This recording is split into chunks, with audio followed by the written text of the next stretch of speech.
Hi students, good evening.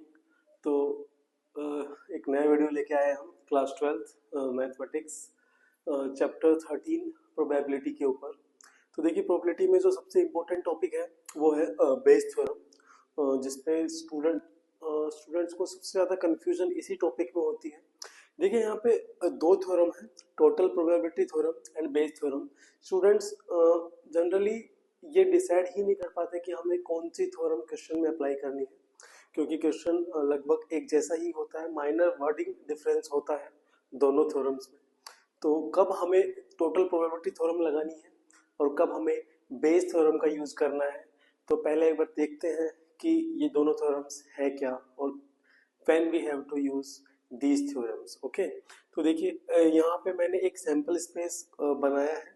ये S एक sample space है पूरा, जिसमें E1, E2, E3 and E4 are events which are related to sample space S। तो देखिए यहाँ पे बीच में मैंने एक बड़ा सा सेट बनाया है, सॉरी इवेंट बनाया है, दैट इज ए। अब ए जो इवेंट है वो एसोसिएटेड है इन सभी इवेंट के साथ, E1, E2, E3। देखिए ए का थोड़ा थोड़ा पार्ट इन सभी इवेंट्स के साथ मर्ज हो रहा है। तो A is an event which is associated with all these events.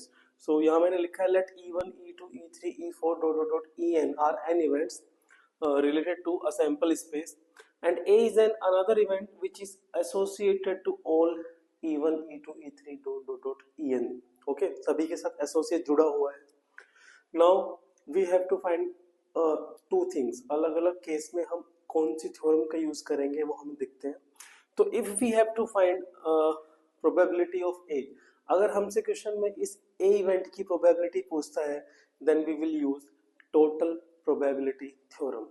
okay, and formula of total probability theorem is summation I equals to 1 to n and PEI into P A given that EI। okay, तो ये formula है। अब देखिए सम के means plus है सबके बीच में, और आई की जो वैल्यू है यहाँ पे देखिए दो जगह आई है। इस आई की वैल्यू हमें 1 से लेके जितने भी इवेंट है हमारे गिवन है क्वेश्चन में 1 2 3 4 टिल एन तक, हमें उनको पुट करते जाना है और सभी का हमें इनका प्रोडक्ट निकालना है और सबको ऐड करते जाना है। आई इक्वल्स टू 1 के लिए, देन आई इक्वल्स टू 2 के लिए, देन 3 के लिए। इन सबका सम करेंगे तो we will get the value of probability of event A। Okay, now when we will use Bayes theorem वो हम देखते हैं। तो देखिए अगर A की प्रोबेबिलिटी पूछता है तो हम टोटल प्रोबेबिलिटी थ्योरम का यूज करेंगे, और अगर E1, E2, E3, 4, En किसी की भी प्रोबेबिलिटी पूछता है then we will use Bayes theorem. तो बेस थ्योरम का फॉर्मूला, जैसे हमें अगर E1 की प्रोबेबिलिटी निकालनी है and given that A has already happened, then we will use this formula PE1 PA given that E1। और नीचे जो है वो देखिए PA, नीचे जो होगा टोटल प्रोबेबिलिटी थ्योरम में जो हमने PA फाइंड किया था, डिनोमिनेटर में हमेशा वही आएगा, चाहे प्रोबेबिलिटी E1 की पूछे चाहे E2 की पूछे, तो जो डिनोमिनेटर है वो हमेशा PA रहेगा। ठीक है, सभी प्रोबेबिलिटीज को PE1 PA given that E1 PE2 PA given जितने भी इवेंट है सबको हमें लिखना है नीचे। तो ये बेस थ्योरम है। तो कुछ क्वेश्चंस लिखे हैं हमने, तो आइए वन बाय वन उनका सॉल्यूशन करते हैं जिससे आपको क्लैरिटी हो कि हमें कब कौन सी थ्योरम का यूज करना है। देखते हैं एग्जांपल्स।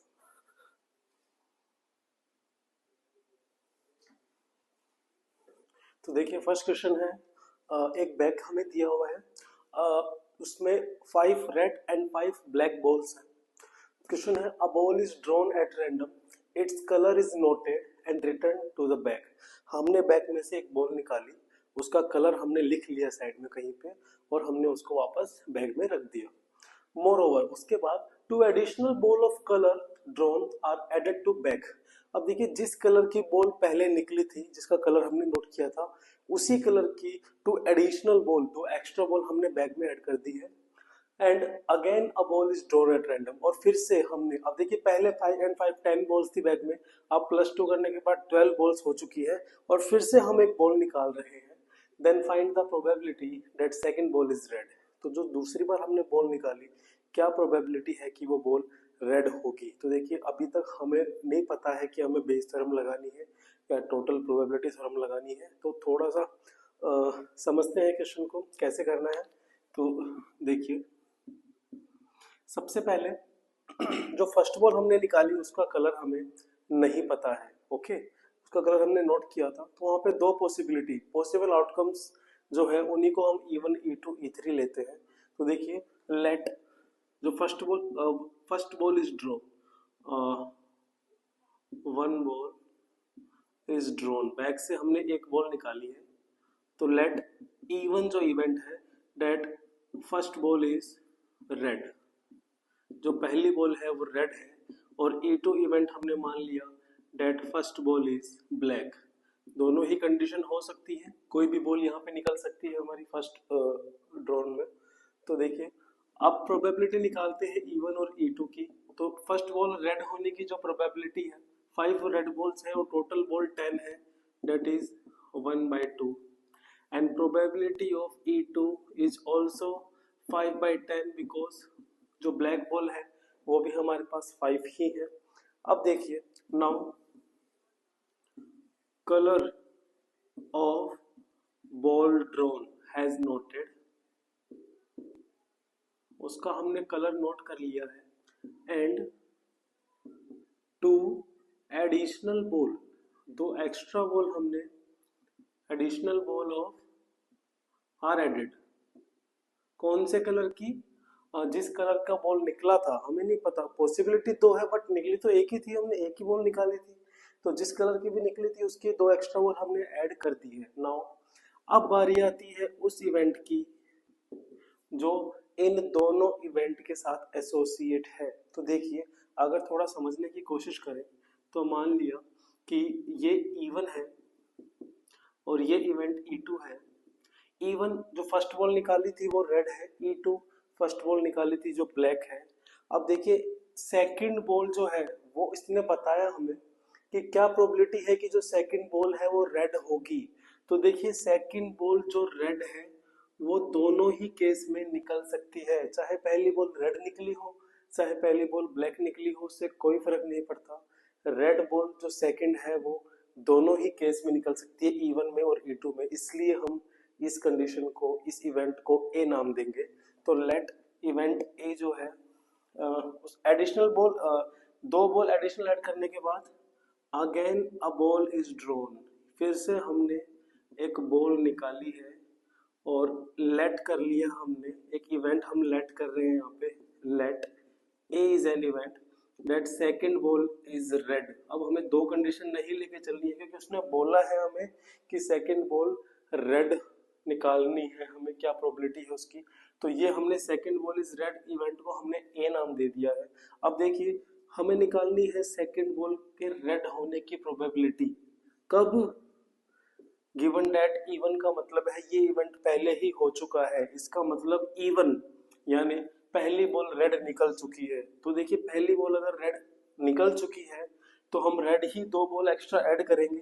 तो अब जो रेड बॉल होगी हमारे पास वो पहले 5 थी +2 अब 7 हो जाएंगी, ब्लैक जो है वो 5 ही रहेंगी अगर पहली बॉल अगर रेड निकली है तो देखिए, और ये PA क्या है, probability of red, second ball. तो सेकंड बॉल प्रोबेबिलिटी रेड निकलने की प्रोबेबिलिटी क्या होगी, रेड बॉल हमारे पास 7 है, टोटल बॉल सब 12 है, 7/12। और देखिए, जो PA गिवन दैट E2 होगा हमारे सामने, वो होगा सेकंड बॉल रेड निकलने की प्रोबेबिलिटी, कब, जब E2 यानी फर्स्ट बॉल ब्लैक निकली है। तो अगर फर्स्ट बॉल ब्लैक निकलेंगी तो रेड बॉल 5 ही रहेंगी, लेकिन फर्स्ट बॉल अगर ब्लैक निकली है तो हम उसमें दो ब्लैक बॉल एक्स्ट्रा ऐड करेंगे, जो कि अब ब्लैक बॉल 7 हो चुकी है।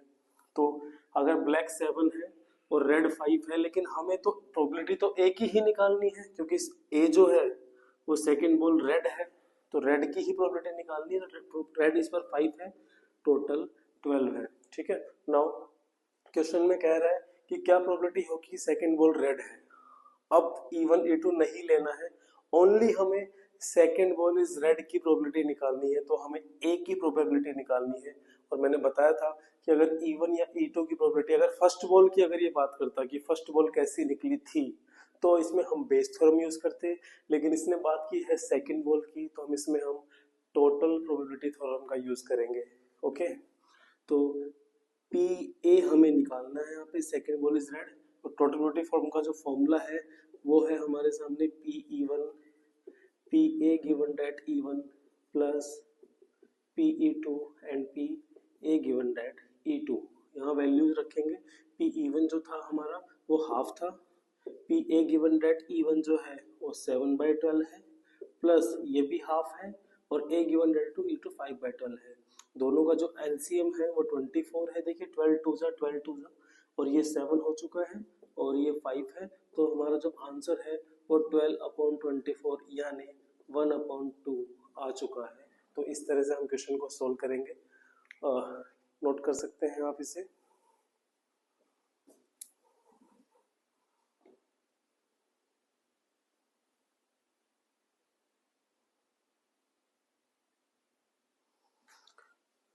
क्वेश्चन नंबर 2 देखते हैं।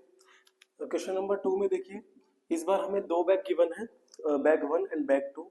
बैग 1 में 4 रेड एंड 4 ब्लैक बॉल है, टोटल 8 बॉल्स हैं, और बैग 2 में 2 रेड और 6 ब्लैक बॉल, इसमें भी टोटल बॉल्स आर 8।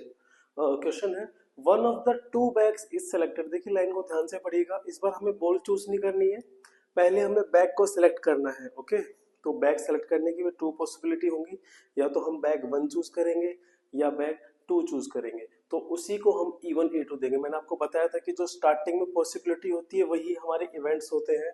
तो देखिए जो E1 होगा हमारा, लेट E1 है बैग 1 हैज चूजन, एंड जो E2 होगा हमारा वो होगा बैग 2। ओके, कि बैग 1 हमने चूज किया है या बैग 2 हमने चूज किया, ये हमारे E1 E2 हो गए। अब देखिए कोई भी दो चीज है, उनको उनमें से एक को सेलेक्ट करने की जो प्रोबेबिलिटी हमेशा हाफ होती है, तो PE1 और PE2 दोनों ही हाफ हो जाएंगे 1/2। तो हमारे पास इन दोनों की प्रोबेबिलिटी आ चुकी है, E1 और E2 की। क्वेश्चन को आगे बढ़ते हैं। नाउ दोनों में से एक बैग चूज करने के बाद अ ball is drawn from the bag. हमें नहीं पता हमने कौन सा बैग चूज किया है, बट हमने उसमें से एक बॉल निकाली जो भी हमने चूज किया है, which is found to be red, और वो रेड कलर की निकली है। फिर से हमें एक ऐसा इवेंट मिल गया है जो इन दोनों के साथ एसोसिएट है। क्यों? क्योंकि चाहे आप बैग 1 को चूज करो चाहे बैग 2 को चूज करो, जो रेड बॉल है वो दोनों ही बैग में निकल सकती है। तो अ ball is drawn from bag, जो बैग हमने चूज किया था वहां से एक बॉल हमने चूज की लेट। अब इवेंट ए हमें मिल गया है दैट बॉल इज रेड, कि जो बॉल है वो रेड निकली है। तो देखिए हमें ए की प्रोबेबिलिटी निकालनी है कब, जब E1 पहले ही हो चुका है, यानी बैग 1 चूज हो चुका है। तो बैग 1 में हमें पता है probability of red ball, bag 1 में जो रेड बॉल की प्रोबेबिलिटी है वो 4/8 है, यानी हाफ है। और प्रोबेबिलिटी ऑफ ए यानी बॉल के रेड होने की प्रोबेबिलिटी कब, जब बैग 2 हमने चूज किया है, वो होगी बैग 2 में रेड बॉल 2 है, टोटल 8 है, दैट इज 1/4। अब देखिए क्वेश्चन में लास्ट लाइन पढ़ते हैं, जिसी से हमें पता चलेगा हमें कौन सी थ्योरम का यूज करना है। Find probability that the ball is drawn from the first bag. देखिए मैंने आपको पहले ही कहा था कि अगर वो सिर्फ बॉल के रेड होने की प्रोबेबिलिटी पूछता तो हम टोटल प्रोबेबिलिटी थ्योरम लगाते, लेकिन उसने क्वेश्चन में पूछा है what is the probability that the ball is drawn from bag 1। तो E1 की प्रोबेबिलिटी हमें फाइंड करनी है, और किसी भी इवेंट की E1 E2 E3 या EN में से किसी इवेंट की प्रोबेबिलिटी पूछता है तो हम बेस थ्योरम का यूज करते हैं। तो हमें यहाँ पे बैग 1 यानी PE1 की प्रोबेबिलिटी निकालनी है। कब निकालनी है? जब बॉल रेड निकल चुकी है, यानी ए इवेंट पहले ही हो चुका है। तो हमें PE गिवन डेट है, तो हम बेस थ्योरम का यूज करेंगे, और बेस थ्योरम कहती है कि PE गिवन डेट ए का जो वैल्यू होता है वो PE1 PA given that E1, और नीचे पूरा PA यानी PE1, टोटल प्रोबेबिलिटी थ्योरम इसके डिनोमिनेटर में होता है, PE2 और P दो ही इवेंट है हमारे पास, तो इसको सोल्व करेंगे हम। तो PE1 जो है हमारा हाफ है, PA गिवन डेट E1 भी हाफ है, और नीचे ये भी half into half plus half into 1/4 जो है आएगा हमारे पास। तो ये 1/4 हो चुका है। नीचे जो अगर हम इसका एलसीएम लेते हैं तो 4 और 8 का एलसीएम 8 होगा, तो यहाँ पे 2 + 1 यानी 1/4 डिवाइड बाई 3/8। 3/8 को जब हम ऊपर लेके आएंगे तो ये 8/3 हो जाएगा, और जो आंसर है हमारा वो 2/3 आ चुका है। तो इस तरह से हम बेस थ्योरम का यूज करके इसका आंसर फाइंड कर सकते हैं।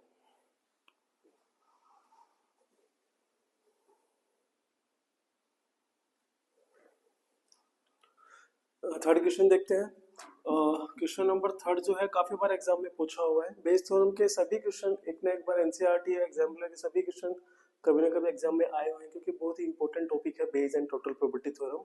तो आई होप कि आपको क्लैरिटी आ गई होगी इन दोनों क्वेश्चन में कि कब हमें बेस थ्योरम का यूज करना है और कब हमें टोटल प्रोबेबिलिटी थ्योरम का यूज करना है। कुछ और क्वेश्चन देखने के बाद आपको पूरा सेटिस्फेक्शन हो जाएगा। तो क्वेश्चन नंबर 3 देखते हैं। In answering a question on MCQ test, एक एमसीक्यू टेस्ट में क्वेश्चन को आंसर करते time a student knows the answer और गेसेस। तो दो ही पॉसिबिलिटी होती है, या तो उसे आंसर पता है या वो गेस कर रहा है। Okay, let 3/4 be the probability that he knows the answer and 1/4 is the probability of guesses. 3/4 उसे आंसर पता है और 1/4 वो गेस करता है। A student who guesses the answer will be correct with probability 1/4। अगर स्टूडेंट ने आंसर गेस किया है तो उसके करेक्ट होने की जो प्रोबेबिलिटी है वो 1/4 है। Then find the probability that student knows the answer given that he answer it correctly. देखिए दो पॉसिबिलिटी स्टार्टिंग में बनी हमारे सामने। Even student knows the answer, student को आंसर पता है, और जो E2 है स्टूडेंट गेस द आंसर, कि स्टूडेंट ने जो आंसर है वो गेस किया है। तो इनकी प्रोबेबिलिटी हमें क्वेश्चन में दे रखी है। अगर उसे आंसर पता है तो उसकी प्रोबेबिलिटी है 3/4, अगर वो गेस कर रहा है तो उसकी प्रोबेबिलिटी है 1/4। अब देखिए अब यहाँ पे थोड़ा सा हमें ध्यान से देखना है कि स्टूडेंट ने जब आंसर गेस किया है तो उसकी प्रोबेबिलिटी सही होने की 1/4 है। तो यहाँ पे थोड़ा सा आपको सोचना है कि इवेंट ए क्या होगा। तो देखिए फिर से हम इसको इस डायग्राम से समझते हैं। मान लिया E1 जो है कि स्टूडेंट को आंसर पता है और E2 जो है स्टूडेंट आंसर गेस कर रहा है। तो एक ऐसा इवेंट है जो दोनों के साथ जुड़ा हुआ है, यानी answer is correct. Answer correct उसका तब भी होगा जब उसे आंसर पता है, दैट इज श्योर इवेंट। अगर मुझे किसी का आंसर पता है तो दैट विल बी 100% करेक्ट, और अगर वो गेस कर रहे हैं तब भी उसका आंसर सही हो सकता है, देयर इज अ पॉसिबिलिटी। तो let event A is answer is correct. तो यहाँ पे देखिए जो हम फाइंड करेंगे प्रोबेबिलिटी ऑफ ए, दो केसेस निकालने हमें, गिवन दैट E1 और गिवन दैट E2। ये हमें गिवन है। E2 यानी स्टूडेंट आंसर गेस कर रहा है, प्रोबेबिलिटी ऑफ ए यानी आंसर इज करेक्ट। तो क्या प्रोबेबिलिटी है कि आंसर करेक्ट है, कब? जब स्टूडेंट ने आंसर गेस किया है। तो हमें क्वेश्चन में गिवन है दैट इज 1/4। ओके, अब मोस्टली स्टूडेंट क्या करते हैं, अगर ये 1/4 है तो इसको 3/4 ले लेते हैं 1 में से माइनस करके। यहाँ ऐसा नहीं होगा। ध्यान रखना है हमें एक चीज का कि अगर स्टूडेंट आंसर पता है E1, अगर उसे पता है तो उसके सही होने की प्रोबेबिलिटी डेट इज ऑलवेज 1, क्योंकि ये श्योर इवेंट है। ये हमें क्वेश्चन में गिवन नहीं है, इसीलिए ऐसे क्वेश्चन सीबीएसई ज्यादा पूछता है जिसमें डाटा हमें खुद से सोचना पड़ेगा। कुछ ऐसी चीजें होती हैं लॉजिकल थिंकिंग वाली जो हमें खुद से ऐड करनी है, खुद से सोच के ऐड करनी है। क्योंकि क्वेश्चन में कहीं पे भी 1 गिवन नहीं है। अगर किसी स्टूडेंट को नहीं पता कि ये 1 कैसे आया तो वो आंसर नहीं कर पाएगा इसका। ओके, तो 1 कैसे आया, क्योंकि यहाँ पे ये इवेंट पहले ही हो चुका है, स्टूडेंट को आंसर ऑलरेडी पता है, तो उसके सही होने की जो प्रोबेबिलिटी वो हमेशा 1 होगी। ओके, तो ये श्योर इवेंट होता है, श्योर इवेंट की प्रोबेबिलिटी हमेशा 1 होती है। अब हम इजीली कर सकते हैं। Now we have to find the probability that student knows the answer. तो देखिए स्टूडेंट नोज द आंसर कौन सा इवेंट है, E1। हमें E1 की प्रोबेबिलिटी निकालनी है, एंड जो गिवन दैट है यानी जो नीचे आएगा वो क्या होगा, आंसर इज करेक्ट, कि जो आंसर है उसका वो करेक्ट है। तो we have to find PE1 कि स्टूडेंट को आंसर पता है and given that answer has already correct. तो फिर से बेस थ्योरम का यूज करेंगे हम। Formula PE1, PA given that E1 और PE1 PA given that E1 plus PE2 PA given that E2। सभी वैल्यूज आपके सामने हैं। जल्दी से आंसर फाइंड करके कमेंट बॉक्स में आंसर जरूर लिखना, प्लीज नोट कर लीजिए।